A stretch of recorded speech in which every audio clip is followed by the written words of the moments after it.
Ngayon, mga minamahal, sino-sino kaya itong 5 tao na susunod na posibleng arestuhin ng International Criminal Court? So sa mga hindi nakakaalam, meron pong kumakalat ngayon na speculation patungkol nga po sa paghuli sa 5 PNP. Nandoon na yung clue, mga minamahal ha, 5 PNP. Executive Secretary, appointee sa panahon ni former President Duterte ang susunod sa kanyang sisilbihan ng warrant of arrest. So ngayon, nag-research ako. Ito wala pa naman tong kumpirmasyon, mga minamahal ha. Wala pa tong kumpirmasyon na itong 5 to ay posibleng hulihin. Pero ayon sa mga speculation, meron pong 5 na posibleng susunod na hahainan ng warrant of arrest. Ngayon, if you will remember, yan yung mga panahong yan. Ito, 8 months ago, ito yung mga panahon na ano yung sabi ni Bato, mga minamahal? O, ngak-ngak ka ng ngak-ngak, ICC. Diba? Sige, bilisan mo.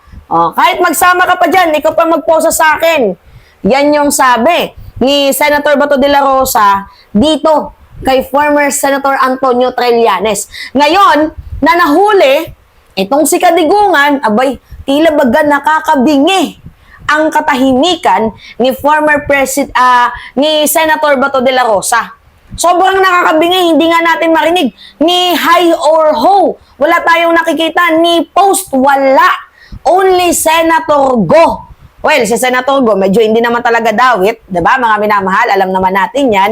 Hindi siya napangalanan. Oo, pero itong si Bato de la Rosa at yung kanyang 4 na alipores noon ay napangalanan ng International Criminal Court. So, sino-sino nga ba ito? Okay.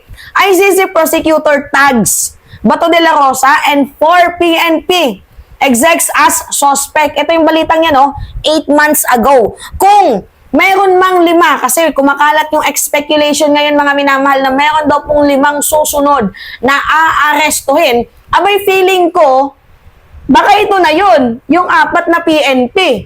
Speculation pa lang yun na kumakalat, mga minamahal. Rumors pa lang from our intel. Diba? So ngayon, the Office of the Prosecutor of the International Criminal Court has tagged as suspect former National Police Chief and now Senator Bato de la Rosa and 4 other retired and current police officer for alleged involvement in the death of thousands of Filipino people in former President Rodrigo Duterte's drug war. In addition to de la Rosa, the other named by the ICC Prosecutor Office were sino? Sige nga, mag-comment kayo, sino? Nangunguna dyan, mga minamahal, si Oscar Albayalde. Si retired PNP Chief Oscar Albayalde. Si former Criminal Investigation and Detection Group Chief Romeo Karamat Jr. Former National Police Commission Chief Edelberto Leonardo. And Chief Intelligence Officer Eleazar Mata.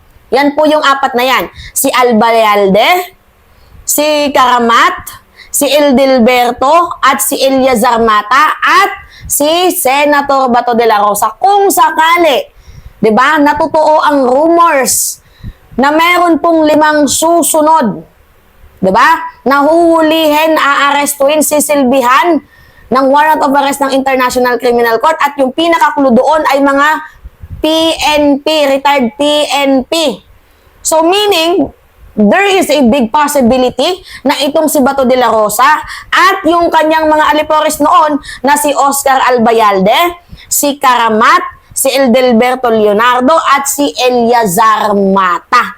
Kaya kung mapapansin ninyo, itong si Bato de la Rosa tahimik ngayon.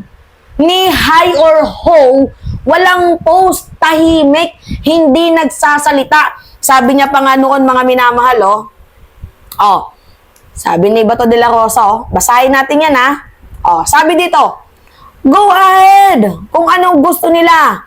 Hindi namin sila makokontrol. Kung engage nila, sige lang, go ahead, basta ako. Very solid yung aking paniniwala na walang jurisdiction daw ang International Criminal Court sa bansang Pilipinas, kung kaya't hihingi si Bato de la Rosa ng tulong. O kanino siya hihingi ng tulong mga minamahal? Dito po sa Supreme Court. Okay, sabi ni Bato de la Rosa, sige, ngayon natin hamunin si Bato, 'di ba? Hihingi daw siya ng tulong. Sinabi niya to 1 month ago. Hihingi daw siya ng tulong sa Supreme Court. Oh. Yan oh, basahin natin. Sabi ni Bato, pumasok kayo dito, ICC. We will go to the Supreme Court. We will seek judicial relief kung talaga bang may jurisdiction ang International Criminal Court sa bansang Pilipinas. See, atapang-atao itong si Senator Bato de la Rosa. Ngayon mo sabihin yan na naaresto itong si Digong. At baka nga mamayang gabi dadalhin na siya doon sa The Hague via connecting flight. Yan yung sabi ni Atty. Cristina and ICC Counsel Conti. Diba? ICC Assistant Legal and Attorney Conti, Cristina Conti. O, ngayon mo sabihin yan sa amin na hihingi ka ng tulong dito sa Supreme Court para sa judicial relief kung talaga bang may jurisdiction ng ICC. Ngayon mo gawin yan. Parang nawala yung tapang ni Bato ha. Mukhang tama yung kanyang sinabi na hindi niya na makakapiling yung kanyang apo. Oh, sabi niya pa dito, pagdudugtong niya pa mga minamahal. Basahin natin mga statement ni Bato. Pagdudugtong ni Senator Bato de la Rosa, very clear yan na kung kanilang ginawa na paghingi nilang permiso, yung prosecutor pag hiningi nila ng permiso sa court, mag-conduct ng investigation, effective na ang ating withdrawal sa membership. So very clear na wala silang jurisdiction. Walang jurisdiction ang ICC. Totoo yan. Pero meron tayong commitment sa Interpol. Nagigets mo, Senator Bato de la Rosa? Kaya nga sabi ko bakit hindi lumalabas itong si Senator Bato. Ano yung nangyari? Bakit parang tila baga nakakabingi na po ang katahimikan ni Senator Bato de la Rosa sa mga eksenang ganap ngayon? 'Di ba? Nagtatago na ba? Mukhang feeling natin mamumundok na din mga minamahal itong si Senator Bato de la Rosa. Magtatago ka na din ba katulad ni former spokesperson Harry Roque? At mukhang magiging vlogger ka na din na mag-iingay na lang sa social media? Ngayon mo ilabas yung tapang mo na dati. Talagang nagtatapang-tapangan ka. Gusto namin marinig yung tapang mo ngayon. Kung talaga nga ba, 'di ba, na pupunta ka sa Supreme Court at hihingi ka ng tulong. Yan yung gusto nating malaman dito kay Senator Bato de la Rosa. At by the way, mga minamahal, nagsalita na din itong si Barbers. Basahin natin ang sinabi ni Barbers. Sabi ni Barbers, mga minamahal, pag-aresto kay Digong, hostisya para sa mga biktima ng AJK. Exactly 100%. Oh, basahin natin ha. Ito ay patunay na sa ating bansa, sa bagong Pilipinas, walang sino man ang nasa ibabaw ng batas. No one is above the law. Ang pag-aresto kay dating Pangulong Duterte ay isang hakbang tungo sa katarungan para sa pamilyang nawalan ng mahal sa buhay dahil sa extrajudicial killings. Ang pag-arestong ito ay hindi lamang tungkol sa isang tao, ito ay tungkol sa pagbabalik ng tiwala ng publiko sa ating sistema ng hustisya at pagtitiyak na ang mga pang-aabuso noon at ngayon ay hindi na mauulit. Kasi baka madaming na-inspire mga minamahal sa patayan ni former President Duterte na kung kaya't dapat ngayon palang putulin na yan. 'Di ba yung mga paniniwala na ay ito lahat na lang ng solusyon patayan, hindi po pwede yan. So kung pwedeng putulin na ngayon, mga minamahal, para nang sa gayon hindi na ito pamarisan. Nagigets ninyo mga minamahal? Nagigets ninyo? Kasi ang dami mga tao ngayon ng kahit pa paano idolize pa din si Digong. Kaya tingnan ninyo yung patayan parang nagiging normalized na lang dahil sa impluwensya yan ni former President Duterte. Ma-impluwensya eh. Oh, biruin mo magbabanta na papatayin niyang 15 senador? Tama ba yun? 'Di ba? So by the way, justice will prevail. And according to my friend, nag-chat sa akin, mga minamahal itong ating friend, ang sabi niya, may pinakita siya sa aking ticket, mga minamahal.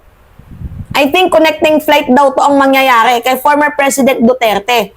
Sabi niya dito sa akin, Nima, connecting flight mangyayari. Manila to Singapore, then Singapore to Netherlands. 7:50 yung flight mamayang gabi. Kasi nga, chill-chill lang muna sila. Doon din nila malalaman yan.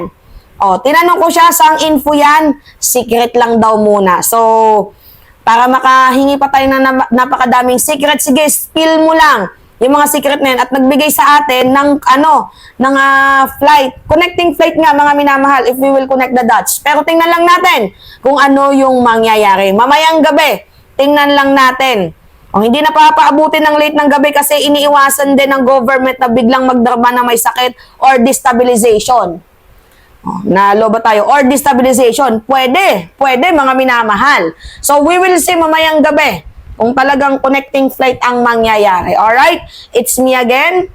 Tulog na tayo. 3:00 na. Sobra nating daming balita na. Mamaya naman. Pupunta pa ng gym si Mima. Kailangan din nating din yung health natin. So magbabak tayo mamayang 6:00. It's me again, Alicia nyo. Pahingin ako ng comments, likes, and share. Ingat mga kababayan.